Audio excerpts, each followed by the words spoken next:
Syukur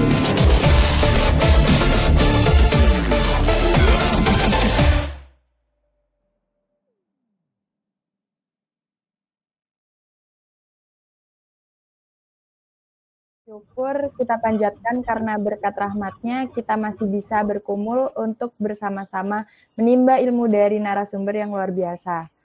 Sebelumnya aku ucapkan terima kasih banyak untuk Mbak Meldiana karena udah bersedia untuk datang ke acara kita pada pagi hari ini. Oh ya, perkenalkan aku Delvi. Di sini aku sebagai MC yang akan memandu jalannya acara pada hari ini. Nah, seperti yang kita tahu nih, Startup Talk ini merupakan acara rutinan yang diadakan oleh ABP Startup Inkubator setiap 2 minggu sekali. Dalam Startup Talk yang ke-90 ini, kami mengusung tema strategi pitching ide bisnis. Nah, kemarin kami sempat tuh membahas secara singkat tentang pitching itu sendiri. Ternyata bagi para pemilik usaha, perusahaan-perusahaan startup, dan ya ibaratnya pelaku bisnis itu pitching sifatnya sangat penting untuk menarik investor, judges, praktisi, maupun akademisi. Nah, tanpa berlama-lama lagi, biar kita nggak sama-sama penasaran, langsung aja kita lanjut ke acara berikutnya, yaitu penyampaian materi. Nah, pada mata acara kali ini pastinya akan ada sesi penyampaian materi dan tanya jawab. Nah, teman-teman bisa tuh nanti mempersiapkan media untuk mencatat poin-poin penting dari materi yang akan disampaikan oleh Mbak Meldiana selaku CEO Katalis Indonesia yang merupakan pembicara pada hari ini. Teman-teman juga bisa mempersiapkan atau menyimpan dulu beberapa pertanyaan yang nantinya bisa ditanyakan langsung kepada Mbak Meldiana. Oke, mungkin aku bisa langsung panggil Mbak Meldiana aja ya untuk bergabung. Gimana nih Mbak, kabarnya Mbak? Terima kasih sebelumnya Mbak Delvi, Alhamdulillah sehat. Gimana kabarnya Mbak? Alhamdulillah sehat. Oke, tanpa berlama-lama lagi, karena Mbak Meldiana udah siap dan udah seger banget nih untuk nyampaikan materi hari ini, langsung aja waktu dan tempat saya persilahkan.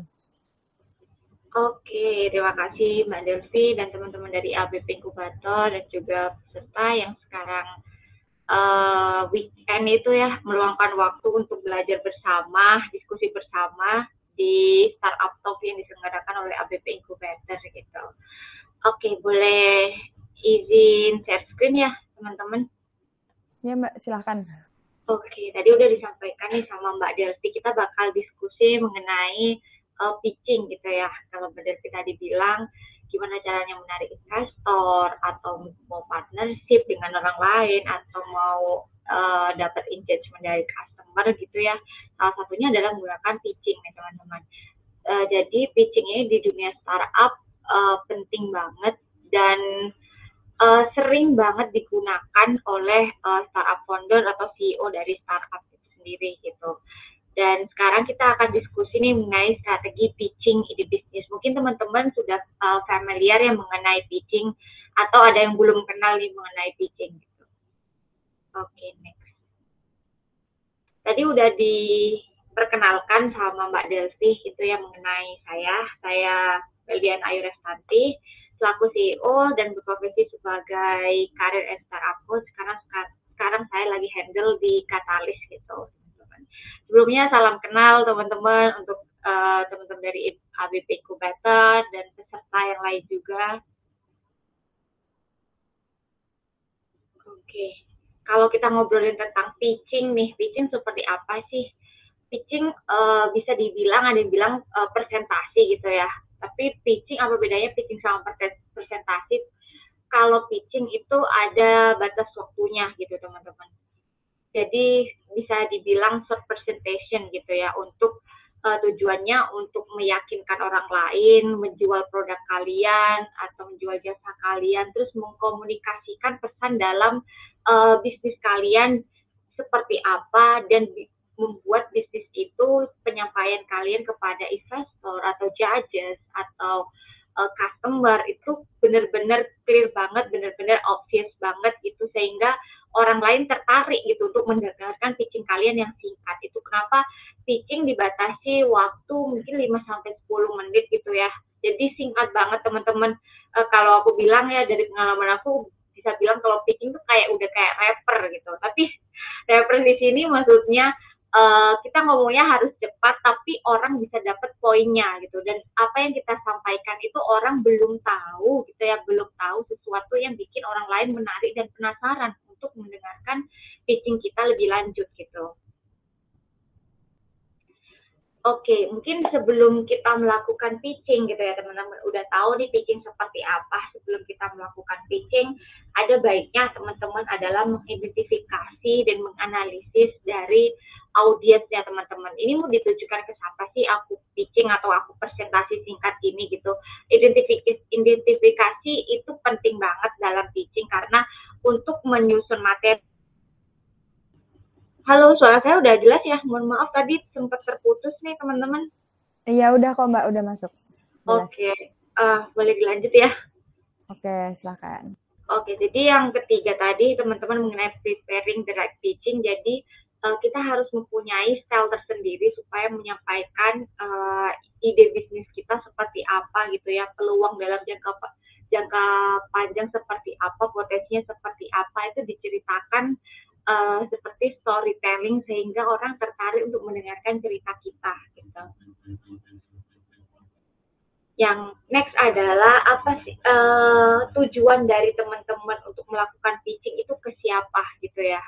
Pertama untuk mau pitching goalnya ini untuk apa gitu teman-teman. Kalau ingin pitching gitu, yang pertama itu biasanya adalah untuk mendapatkan investasi atau ingin mendapatkan hibah atau penjualan atau ingin berpartner atau kolaborasi dengan startup lain gitu teman-teman. Jadi ditentukan dulu goalnya teman-teman pitching ini, goalnya mau yang seperti apa. Pastinya itu berbeda teman-teman. Kalau ingin investasi ya apa yang disampaikan, apa yang udah disiapkan di PowerPoint itu berbeda dengan yang partnership gitu teman-teman. Kalau investasi mungkin itu lebih ke growth-nya seperti apa startup teman-teman. Kalau partnership lebih kepada kerjasama yang akan saling menguntungkan kedua belah pihak gitu. Di sini ada notes, different goals, adalah different information. Jadi goals-nya, kalau goals-nya berbeda sama juga dengan informasinya yang akan disampaikan juga berbeda. Dan untuk menekankan sesuatu juga itu berbeda teman-teman. Jadi perlu disiapkan gitu ya, ini goal-nya untuk siapa. Itu kenapa dari pengalaman aku untuk mendapatkan grant seperti kayak kompetisi atau ingin pitching untuk partnership, pasti dimodifikasi dulu teman-teman. PowerPoint-nya seperti apa, oke, topik mana nih atau statement mana yang ini perlu ditekankan gitu ya untuk mereka sesuai dengan kebutuhan mereka juga gitu, sehingga mereka tertarik untuk mendengarkan kita atau tertarik untuk berpartner dengan kita, tertarik untuk investasi dengan startup kita gitu. Terus siapa sih audiensnya teman-teman, yang dibidik, target audiensnya siapa, terus kenapa mereka harus mendengarkan pitching teman-teman gitu. Terus yang sering kita perlu ketahui adalah berapa banyak audiensnya teman-teman. Terus target utamanya siapa sih, investor, angel investor, atau NGO, atau policy makers gitu ya teman-teman, atau communities nih teman-teman. Terus kebutuhan dari audiensnya teman-teman seperti apa gitu. Terus kalau misalnya angel investor, pasti teman-teman udah tahu gitu ya, yang mereka akan menginvestasi dalam jumlah nominal yang lebih sedikit dibandingkan investor kalau berinvestasi gitu. Dan selanjutnya adalah craft your pitch to answer their desire. Buatlah pitch teman-teman ini menjawab dari kebutuhan mereka gitu. Jadi teman-teman menyesuaikan kembali gitu ya, yang target teman-teman pitchingnya untuk siapa, untuk investor atau angel investor atau yang lain gitu. Ini yang perlu menjadi concernnya teman-teman, karena itu kenapa pitching itu beda sama presentasi kita waktu kita kuliah gitu ya. Kalau kita kuliah ya udah audiens kita mahasiswa sama dosen gitu, tapi kalau dari pitching ini teman-teman kita menyesuaikan dari kebutuhan audiens gitu. Kalau audiensnya adalah investor seperti apa, kalau audiensnya policy maker seperti apa gitu. Jadi teman-teman bisa menyesuaikan nih materi yang dibutuhkan mereka seperti apa, informasi terbaru yang mereka belum ketahui dan itu berpotensi menarik mereka untuk concern dengan startup kita. Itu teman-teman harus membuat pitching yang lebih powerful gitu istilahnya. Oke, kebanyakan nih basic pitch content tuh ya, isi dari core point-nya dari pitching itu yang pertama adalah dimulai dari problem. Kenapa problem gitu ya? Karena startup kebanyakan berasal dari memecahkan masalah, dari permasalahan gitu ya, dari permasalahan terus mereka membuat suatu produk yang sebagai solusi untuk mengatasi masalah tersebut gitu. Dari problem di sini sebenarnya kita menarik simpati mereka gitu ya terhadap oke, problemnya seperti ini nih yang ada dan belum orang atasi gitu ya. Problem ini teman-teman pastinya udah diidentifikasi sama startup teman-teman. Jadi problemnya bukan dialami oleh satu kelompok atau beberapa orang aja, tapi problem ini lebih sifatnya masif gitu teman-teman. Jadi banyak orang yang merasakan permasalahan ini dan nggak ada ujungnya untuk dapat dapat solusinya gitu. Jadinya itu kenapa diawali dengan problem terlebih dahulu supaya orang lain berempati gitu, berempati dengan problem yang akan teman-teman kupas dan akan diekspor lagi gitu ya, menjadikan sebuah solusi yang teman-teman tawarkan gitu. Terus impact-nya seperti apa sih dari solusi yang teman-teman udah hadirkan? Itu teman-teman harus mengutarakan ya, udah seberapa jauh nih impact-nya udah mengenah ke beberapa orang atau ke beberapa kelompok orang gitu ya. Dan hasilnya seperti apa, itu juga harus disampaikan gitu teman-teman. Terus marketnya seberapa luas gitu teman-teman. Artinya kalau kita ngasih tahu marketnya, potensinya seberapa besar sih startup teman-teman akan tumbuh 5 tahun ke depan atau sustainable istilahnya seperti itu, dan berapa banyak orang yang akan membeli produk atau jasa teman-teman, siapa yang akan menggunakan atau membeli jasanya teman-teman atau produknya teman-teman gitu kan. Terus model bisnisnya seperti apa nih, cara kerja model bisnisnya seperti apa, itu juga menjadi concern kalau teman-teman pitching-nya ke investor gitu. Terus permintaannya teman-teman seperti apa gitu ya, apa yang teman-teman butuhkan dan yang dibutuhkan teman-teman nanti ini akan mensupport apa gitu di startup teman-teman, itu juga harus clear di situ agar orang bisa tahu oh ini support yang harus diberikan kepada startup ini gitu. Terus yang terakhir adalah tim gitu ya. Tim yang teman-teman pegang ini seberapa powerful untuk menghandle startup atau membawa startup ini running lebih jauh lagi, lebih berkembang lagi, lebih pesat lagi gitu kan.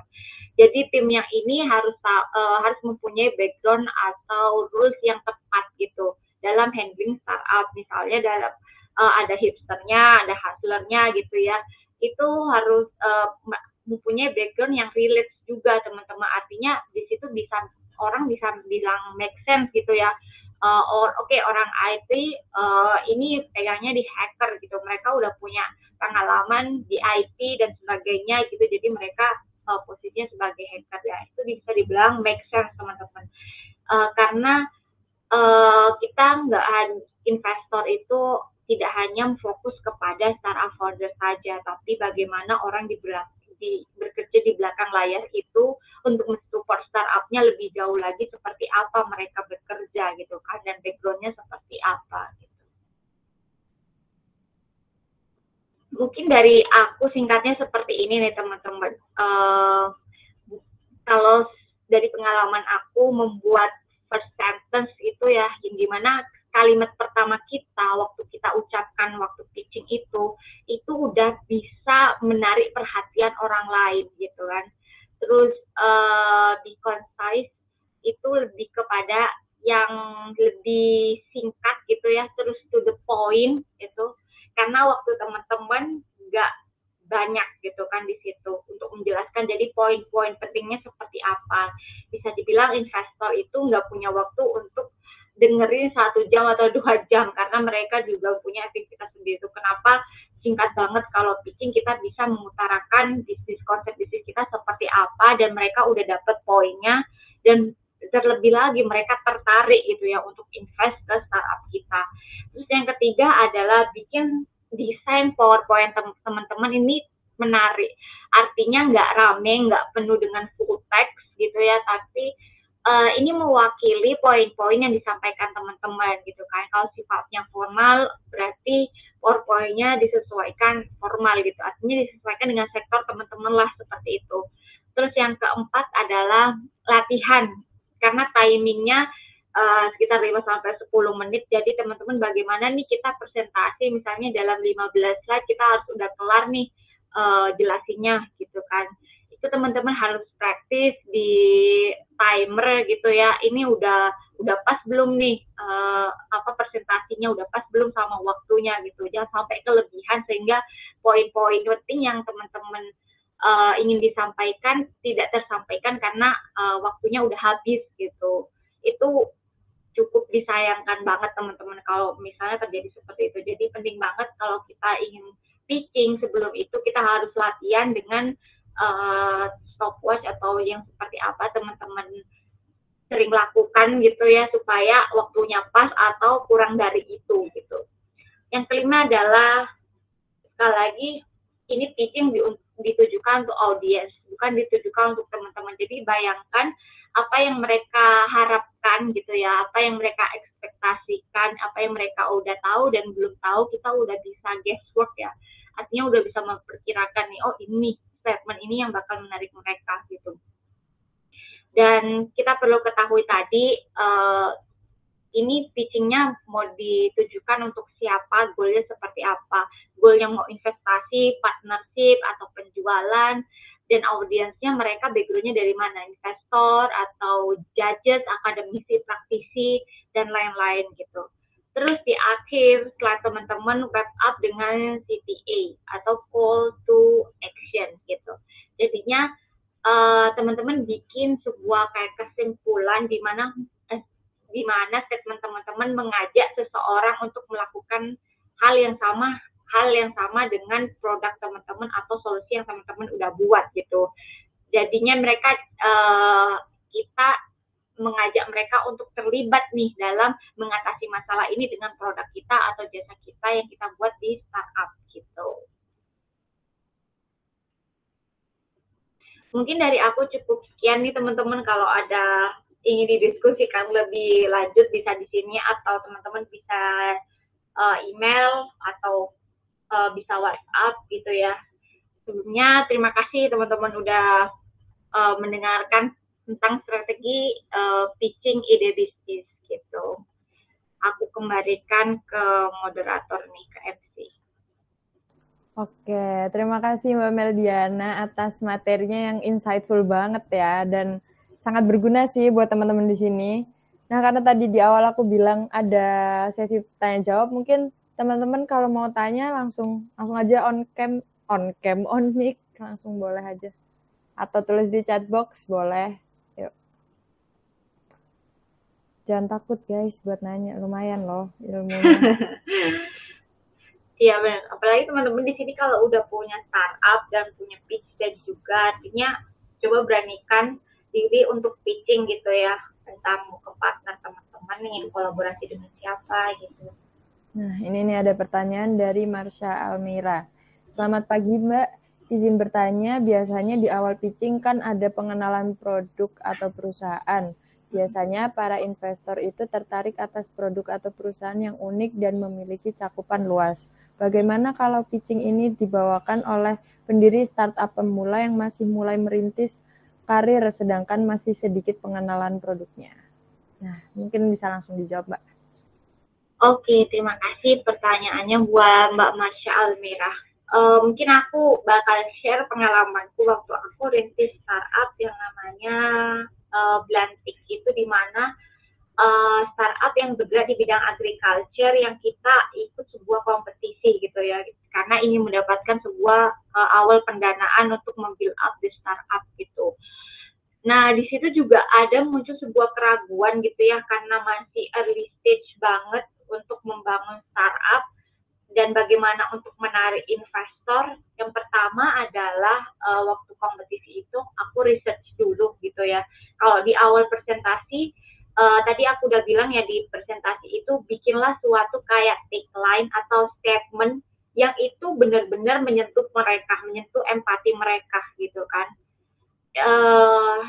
Jadi kalau aku sendiri kan style orang-orang berbeda ya untuk menyampaikan sesuatu gitu ya, atau menyampaikan produk teman-teman seperti apa, seperti presentasi atau public speaking pastinya berbeda-beda setiap orang. Kalau aku dimulai dari tagline dulu dan statement yang powerful banget gitu. Jadi kalimat pertama itu sebisa mungkin itu powerful sehingga mereka akan mengikuti cerita-cerita kita selanjutnya gitu kan, atau bikin statement yang agak yang mereka nggak tahu gitu ya tentang faktanya, dan itu bisa menarik mereka gitu. Dan paling penting adalah kita tahu siapa yang kita akan hadapi gitu kan, entah dia investor atau judges, akademisi maupun praktisi gitu ya.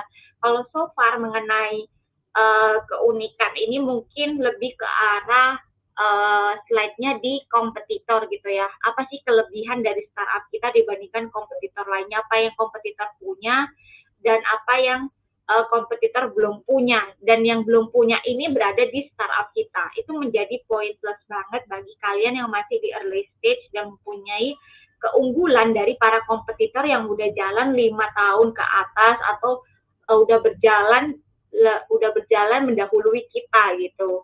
Kalau aku sih nggak ada masalah as long as keunikan itu memberikan manfaat banyak orang gitu ya, atau lebih mengenah kepada orang lain dibandingkan kompetitor punya gitu ya, fitur-fitur misalnya seperti apa gitu ya, terus market kita luas gitu. Kita kasih tahu nih misalnya kita bisa reach out berapa customer gitu ya, kalau misalnya ini terrealisasi dengan dana yang investor tawarkan nantinya gitu. Itu juga disampaikan berapa besar sih market kita yang berpotensi menjadi customer kita gitu, Mbak Marsha. Udah cukup menjawab belum nih Mbak Marsha?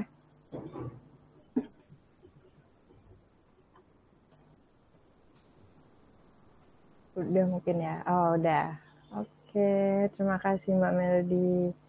Mungkin teman-teman ada yang mau tanya lagi, silahkan langsung aja tulis di kolom chat atau langsung on mic. Boleh banget. Kalau Mbak Marsha sendiri nih startup, udah bangun startup atau baru ingin membuild up startup?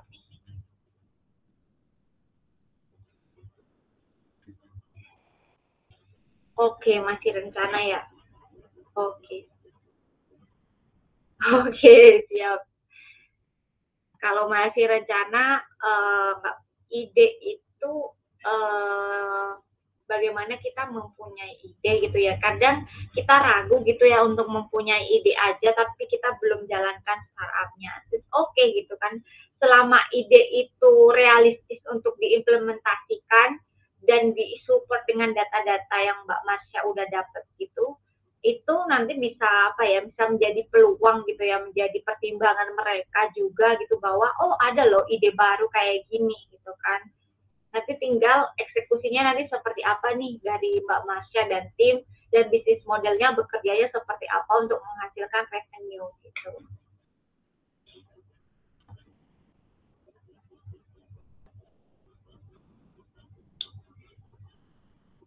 Ini teman-teman yang mau tanya. Halo, halo Mbak Melody. Halo Mas. Ya, aku mau tanya nih Mbak. Tadi kan udah dijelasin oleh Mbak Melody kalau pitching itu juga perlu mempersiapkan PowerPoint atau PPT-nya gitu kan Mbak. Dan selain dibutuhkan atau selain pentingnya skill public speaking ketika kita mau menyampaikan strategi, kita mau menyampaikan produk kita itu dibutuhkan juga nggak? Dan kalau dibutuhkan, seberapa penting skill copywriting dalam pembuatan PowerPoint itu, Mbak? Oke. Thank you, Mas Pramaku. Boleh langsung jawab ya, Mbak Delvi ya? Oke. Ini kebetulan aku baru ingat nih, thank you Mas Pram, udah aku ingetin juga gitu ya tentang pitching. Sebenarnya pitching itu ada dua pilihan teman-teman gitu ya. ada pitching yang mengharuskan kita menggunakan bahasa Inggris, ada pitching yang menggunakan bahasa Indonesia gitu. Biasanya nih kalau pitching menggunakan bahasa Inggris itu lebih kepada artinya judges atau investornya berasal dari orang luar gitu kan. Sehingga kita mengharuskan untuk menggunakan bahasa Inggris. Tapi ada juga yang diperbolehkan untuk menggunakan bahasa Indonesia gitu. Dan pertanyaannya dari Mas Pram, seberapa penting copywriting dalam dalam pitch deck gitu ya. Kalau dalam pitching nih Mas Pram, mungkin lebih concernnya lebih kepada how to deliver, gimana kita caranya menyampaikannya gitu. Terkadang nih investor itu nggak terlalu fokus sama pitch deck kita, tapi mereka dengerin apa yang kita omongin gitu. Jadi kalau copywriting lebih kepada kayak ajakan mereka supaya dapat engagement melalui kata-kata gitu kan ya Mas Pram. Dan itu kalau di pitching berdasarkan pengalaman yang aku alami gitu ya, lebih kepada mereka mendengarkan mengenai fakta-fakta daripada mereka melihat slide. Itu pun mereka melihat slide itu karena ada data atau seperti apa gitu. Jadi nggak banyak teks, hanya banyak gambar gitu ya, lebih ke banyak gambar. Ataupun kalau teks itu sifatnya kayak frasa, nggak full kalimat gitu Mas Pram. Gitu. Kalau misalnya full kalimat mungkin lebih pada slide memperkenalkan perusahaan kita gitu kan ya, terus solusinya itu misalnya solusi dari produk teman-teman seperti apa gitu kan. Misalnya kalau jasa teman-teman mempunyai fitur A, B, C, D gitu. Jadi nggak banyak copywriting yang biasanya kita gunain untuk sell the product di Instagram atau di sosial media, tapi lebih kepada gimana cara menyampaikan slide-slide ini, gambar-gambar ini yang ada di pitch deck gitu kan, data-data yang ada di pitch deck supaya mereka ini tertarik gitu. Lebih kepada itu sih Mas Pram, daripada mereka melihat pitch deck kita, lebih sering mendengarkan apa yang kita omongin gitu istilahnya. Oke, Mbak, makasih ya. Oke, sama-sama. Oke, teman-teman bisa langsung on mic ya tadi Mas Pram, atau bisa chat di chat box yang mau tanya-tanya. Nah, itu. Silakan Mbak Zahro. Oke, terima kasih Mbak Delvi buat kesempatan buat bertanyanya. Selamat pagi Mbak Meldi. Selamat pagi Mbak Zahro. Ini mungkin lebih ke pertanyaan penasaran aja ya Mbak. Kan ini kan buat pitching sendiri, semisal di masa pandemi ini kan masih diadakan secara online gitu. Nah, semisal kalau diadakan secara offline, itu nanti menghadap ke investor, itu nanti dilakukan secara formal dalam penyampaian pitchingnya, atau bisa duduk kayak berdiskusi dalam penyampaian pitchingnya tersebut. Itu lebih penasaran aja sih Mbak. Terima kasih. Oke, sama-sama. Terima kasih pertanyaan Mbak Zahro. Untuk pitching offline gitu ya, kalau aku punya pengalaman itu lebih ke online ya, karena sering pitchingnya di masa-masa pandemi gitu, daripada kita offline gitu. Kalau offline sama sih kita seperti yang aku tahu ya, itu sama kayak pitching yang online, cuma bedanya mungkin kita itu berdiri gitu ya, lebih kepada berdiri. Dan di hadapan kita udah ada investor atau mereka praktisi atau akademisi yang udah siap dengan pertanyaan-pertanyaan mengenai penjelasan yang kita udah sampaikan gitu. Jadi lebih kepada nggak terlalu formal banget sebenarnya, karena banyak juga startup founder itu pitching di hadapan investor menggunakan kaos aja gitu ya, atau ada juga yang menggunakan jas, tergantung sih teman-teman, lebih kepada ya bebas rapi aja gitu kan. Kalau teman-teman pengennya berjas, jas, karena juga mungkin ada ketentuan ya dari penyelenggara itu dress code-nya seperti apa gitu. So far yang aku ketahui lebih kepada semi formal aja sih gitu. Dan pastinya kita akan menghandle PowerPoint-nya sendiri gitu kan. Jadi nggak ada moderator atau siapa gitu kan. Itu pun kalau offline setahu aku kita bisa simulasinya langsung di tempat gitu. Kalau misalnya itu sebuah produk gitu atau sebuah jasa gitu ya yang mengenai sesuatu yang harus disimulasi itu bakal simulasi di tempat gitu. Dan biasanya boleh tuh timnya naik ke stage juga gitu kan untuk membantu mempersiapkan ini dan itunya gitu kan. Tinggal si hustler atau CEO atau para foundernya yang akan menjelaskan lebih jauh seperti apa agar lebih clear aja gitu yang tadi udah disampaikan dan disupport dengan simulasi gitu, Mbak Saratul.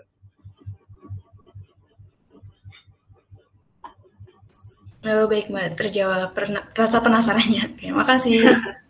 Sama-sama. Mbak mau tanya lagi nih, pas-pasan kan tadi bahas tentang antara mungkin luring dan daring ya. Nah, kalau boleh nih diceritakan pengalaman dari Mbak Meldi sendiri merasakan mungkin pergantian dari offline ke online, terus balik ke online ke offline lagi tuh untuk pitching-nya itu kayak bagaimana, Mbak? Kalau pergantian offline ke online, karena aku belum punya pengalaman untuk pitching secara offline gitu ya teman-teman. Jadi mungkin kalau aku bisa bayangkan untuk pergantian online ke offline lebih kepada gimana nih teknisnya nih kalau offline gitu sih. Karena tiap penyelenggara mungkin berbeda ya teknisnya. Karena online pun mereka tuh penyelenggara punya teknis yang berbeda-beda gitu. Ada yang online itu mereka menampilkan sebuah video pitching terlebih dahulu, baru ada sesi tanya jawab gitu kan. Jadi pesertanya ini udah ngasihin video gitu ya, video pitching ke panitianya, tinggal nanti ditampilin waktu pitching day, dan baru setelah nanti videonya udah diputar langsung sesi tanya jawab. Nah ini penting banget ya teman-teman, waktu sesi tanya jawab tuh biasanya dikasih waktu cuma 5 menit untuk jawabin pertanyaan-pertanyaan dari judges gitu atau investor atau yang lain-lain. Jadi kita harus benar-benar konsep ide kita itu di luar kepala gitu. Jadi udah kita nggak mikir lagi, udah nggak ada yang gitu, itu bakal menghabiskan waktu yang udah kita sediain gitu kan sama panitia. Bakal habis waktunya dengan kita mikir kan kayak gitu. Jadi sebisa mungkin kita udah konsep bisnisnya udah di luar kepala, sehingga apa yang ditanyakan itu langsung terjawab gitu teman-teman. Karena pertanyaan yang kalau kita bisa jawab nih pertanyaan dari semua judges, misalnya 2 aja gitu ya, 2 pertanyaan atau 3 pertanyaan, itu lebih kepada poin plus juga gitu. Artinya ini benar-benar ready gitu ya, benar-benar siap dalam segi bisnisnya, benar-benar udah tahu konsep bisnisnya seperti apa gitu. Terus kalau kembali ke pertanyaannya Mas Prab, kalau online itu juga berbeda-beda. Kalau dari pengalamanku juga itu lebih kepada kita nggak ngasihkan video, tapi kita pitching langsung online gitu ya ke investor gitu kan, dan itu secara live, dan juga tanya jawabnya secara live. Kalau ke offline lebih kepada mungkin kita persiapan dalam segi teknisnya gitu ya. Dan ini dikasih durasi berapa nih pertanyaannya, atau kasih waktu ada simulasi nih untuk mempraktikkan sebuah produknya gitu. Kalau online tuh sering dibatasi waktunya, tapi kalau offline biasanya lebih fleksibel untuk mengatur tanya jawabnya antara investor sama para founder atau CEO yang sebagai yang mendeliver pitching-nya gitu. Aku sering lihat itu kalau teman-teman bisa kalau ada waktu lihat Shark Tank gitu ya, itu mereka sering kalau misalnya dari Australia itu mereka pitching di depan investor gitu. Dan itu lebih fleksibel mereka tanya jawabnya, ada yang cuma pertanyaan 1 atau 2 gitu ya. Kadang kita harus tahu juga investor itu nggak cuma hanya tahu audiensnya investor, tapi kita harus tahu investornya ini dari latar belakang apa, dari sektor apa.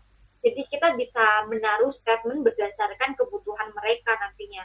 Misalnya mereka investornya lebih ke sociopreneur, artinya kita harus menekankan impact sosial dari startup kita gitu kan. Kalau investornya lebih kepada investor yang mereka ingin mendanai sebuah startup gitu ya, itu lebih kepada gimana kita harus menampilkan growth dan potensi growth-nya dalam 2 tahun ke depan, 5 tahun ke depan, meningkatnya seperti apa dan dengan cara apa gitu. Kalau ke offline lebih fleksibel sih Mas Pram dibandingkan kalau online, karena online sering dibatasi waktu gitu ya. Kalau offline lebih terserah investornya atau judge-nya sih mau tanya berapa banyak gitu sih.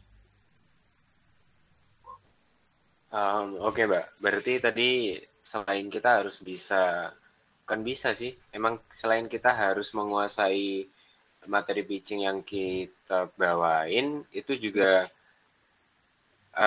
di sisi lain harus tahu nih latar belakang dari investor-investor kita gitu ya.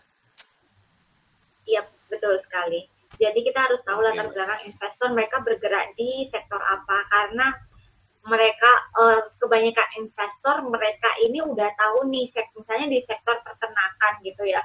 Terus ada startup yang otomotif gitu ya, mengenai bukan IoT atau seperti apa gitu kan, pasti mereka off duluan gitu, karena mereka nggak paham di sektor itu, jadinya nggak tertarik nih udah di bidang itu gitu. Jadi mereka menyesuaikan dengan kompetensi atau sektor dari mereka yang udah punya kemampuan di situ gitu. Jadi teman-teman harus tahu juga background-nya seperti apa. Dan kebanyakan itu kita harus riset sendiri gitu kan, dari panitia bakal ini nih nama investornya gitu kan, kita harus cari tahu mereka ini bergerak di bidang apa, investornya mendanai startup seperti apa gitu. Itu jadi gambaran kita sih untuk menyiapkan pitch deck-nya dan cara penyampaiannya nantinya seperti apa juga gitu. Oke, Mbak, terima kasih. Sama-sama.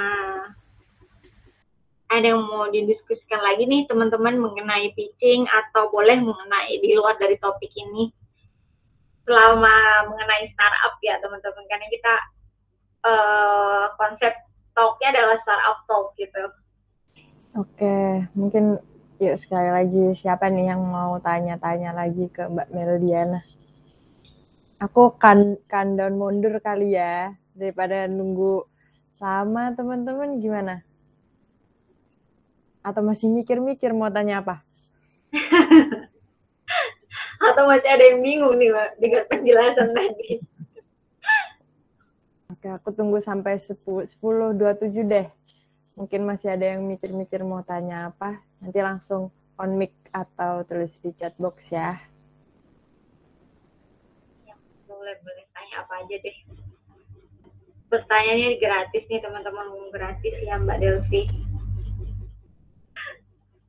Teman-teman di sini nih dari ABP inkubator semua atau dari umum juga ya Mbak Delvi? Ada yang dari umum kayaknya sih Mbak.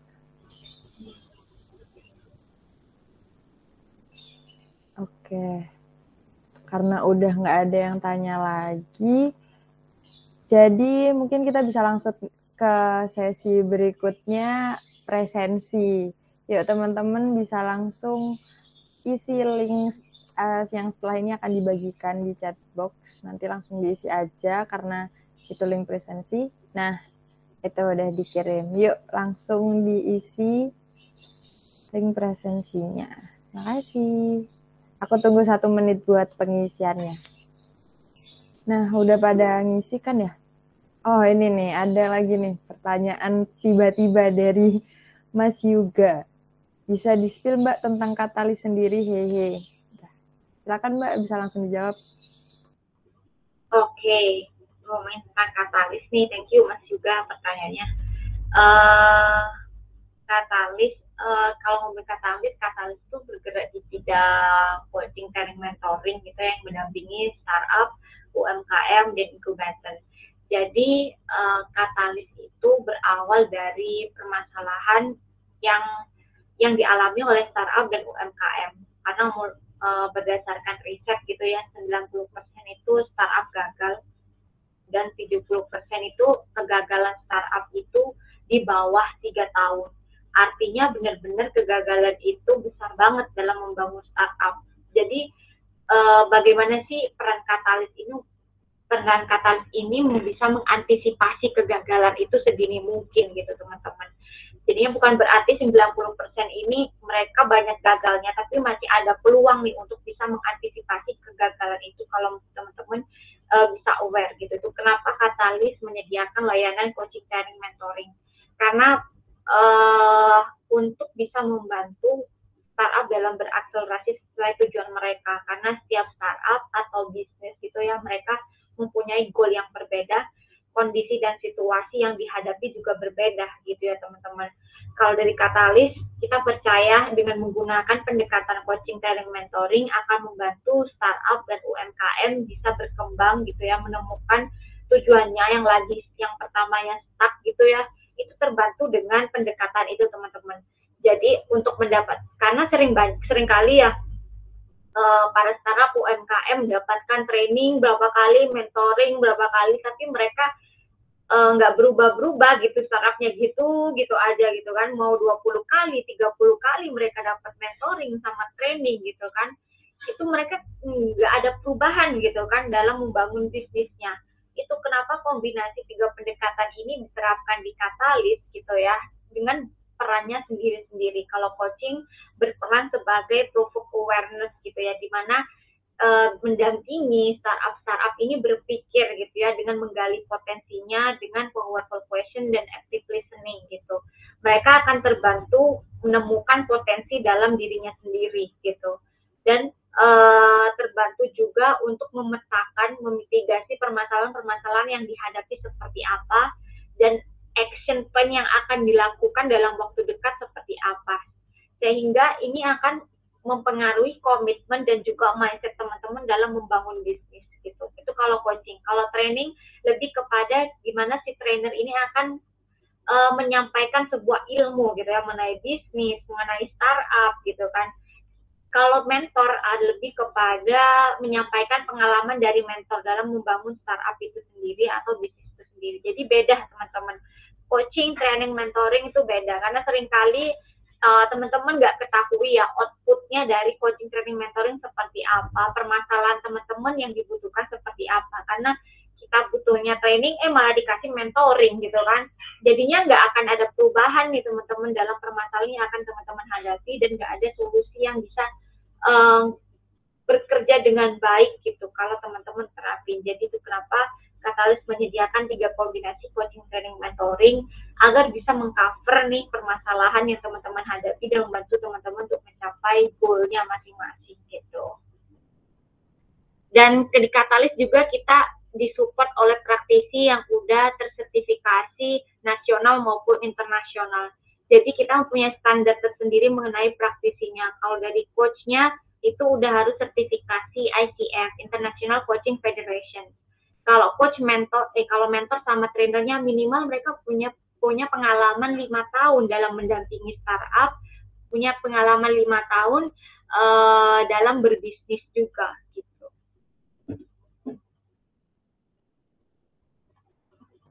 Oke, baik. Sebelumnya gimana Mas juga udah sedikit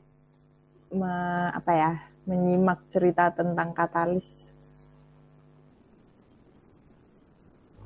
Udah Kak, makasih. Oke, sebelum kita masuk ke sesi dokumentasi, aku mau mempersilahkan lagi nih ke Mbak Meldi buat menyampaikan sosialisasi mengenai Katalis, atau melalui pertanyaan yang tadi udah diakomodir Mbak, atau mungkin ada tambahan untuk sosialisasinya, silahkan. Oke, jadi di dalam waktu dekat ini Katalis menyelenggarakan Katalis First Anniversary, di mana kita udah berjalan 1 tahun gitu ya teman-teman, untuk mensupport startup dan UMKM sehingga mempunyai ekosistem yang baik dalam membangun bisnis. Di Katalis First Anniversary itu ada beberapa rangkaian acara seperti startup competition, terus workshop dan mentoring sessions, ada national talk show, dan ada juga pitching day.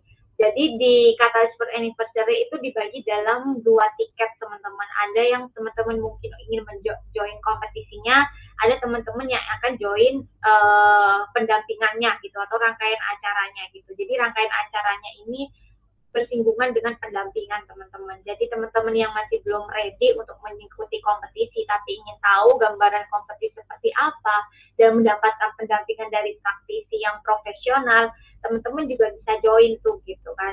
Jadi ada tiket pertama, tiket kedua tergantung dari minatnya teman-teman di mana gitu ya.